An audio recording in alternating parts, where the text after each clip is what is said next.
118 కిలోలకి బరువు పెరిగిన తర్వాత వెయిట్ తగ్గడం అనుకున్నంత ఈజీ కాదు. దీనికి ఎంతో కష్టపడాలి, ఓ లక్ష్యం ఉండాలి. మోహిత్ గులియా ఇదే లక్ష్యాన్ని సెట్ చేసుకున్నాడు. 40 కిలోల బరువు తగ్గి తనని తాను పూర్తిగా మార్చుకున్నాడు. ఇప్పుడు ఫిట్నెస్ ఇన్ఫ్లుయెన్సర్ గా మారాడు. ఫిట్నెస్ గురించి మోహిత్ గులియాకు ఎప్పుడూ అవగాహన ఉండేది. అయితే కార్పొరేట్ ఉద్యోగంలో చేరడంతో అతని లైఫ్ మారిపోయింది. ఎక్కువ పని గంటలు, డబ్బు సంపాదించాలనే కోరిక మోహిత్ ని బిజీగా మార్చింది. దీంతో అతను తన ఆరోగ్యంపై శ్రద్ధ చూపడం మానేశాడు. పార్టీ కల్చర్ పెరిగిపోయింది. జంక్ ఫుడ్, సిగరెట్లు, మద్యానికి బానిసయ్యాడు. వ్యాయామానికి దూరం అవ్వడంతో చూస్తుండగానే అతని బరువు 118 కిలోలకు చేరింది. మోహిత్ ఇంతకు ముందు ఎప్పుడూ తనను ఇలా చూసుకోలేదు. దీంతో మళ్లీ బరువు తగ్గాలని నిర్ణయించుకున్నాడు. జీవనశైలి, ఆహారాన్ని పూర్తిగా మార్చుకొని వ్యాయామం చేయడం ప్రారంభించాడు. 40 కిలోలు తగ్గడం ద్వారా తన శరీరాన్ని పూర్తిగా మార్చుకున్నాడు. వెయిట్ లాస్ మంత్ర సిరీస్లో మోహిత్ గులియా బరువు తగ్గిన విధానాన్ని అతని మాటల్లోనే తెలుసుకుందాం. నేను మోడలింగ్ చేసేవాడిని. చిన్నప్పటి నుంచి ఫిట్గా, ఆరోగ్యంగా ఉండేవాడిని. ఫిట్నెస్ పై ఎప్పుడూ శ్రద్ధ పెట్టేవాడిని.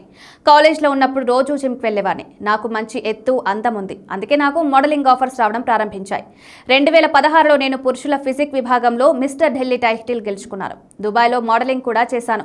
ఫిట్నెస్తో వచ్చిన ఫాలోయింగ్ని చాలా ఎంజాయ్ చేశానని మోహిత్ తెలిపారు. ఫిట్గా ఉన్నప్పటికీ అలసిపోయినట్లు అనిపిస్తుంది. గ్రాడ్యుయేషన్ తర్వాత MBA చేయడానికి పూణే వెళ్లాను. అక్కడ స్నేహితులతో లేట్ నైట్ పార్టీలు, సిగరెట్లు, ఆల్కహాల్కు బానిస కావడం ఒక అలవాటుగా మారింది. అయినప్పటికీ నేను జిమ్కి వెళ్లి కాలేజ్ క్రమం తప్పకుండా వెళ్లేవాడిని. చదువు విషయంలో ఎప్పుడూ రాజీ పడలేదు.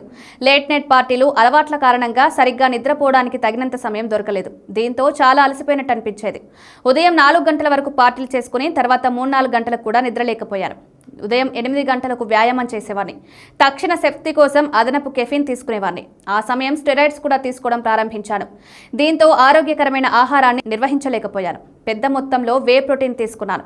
అది నా శరీరాన్ని ప్రభావితం చేయడం ప్రారంభించింది. బయట నుంచి ఫిట్గా కనిపించాను. అయితే ఎనర్జీ లెవెల్స్ ఉండేవి కాదు. రోజంతా అలసిపోయినట్టు అనిపించేది. డబ్బు సంపాదించాలన్న కోరికతో బరువు పెరిగింది.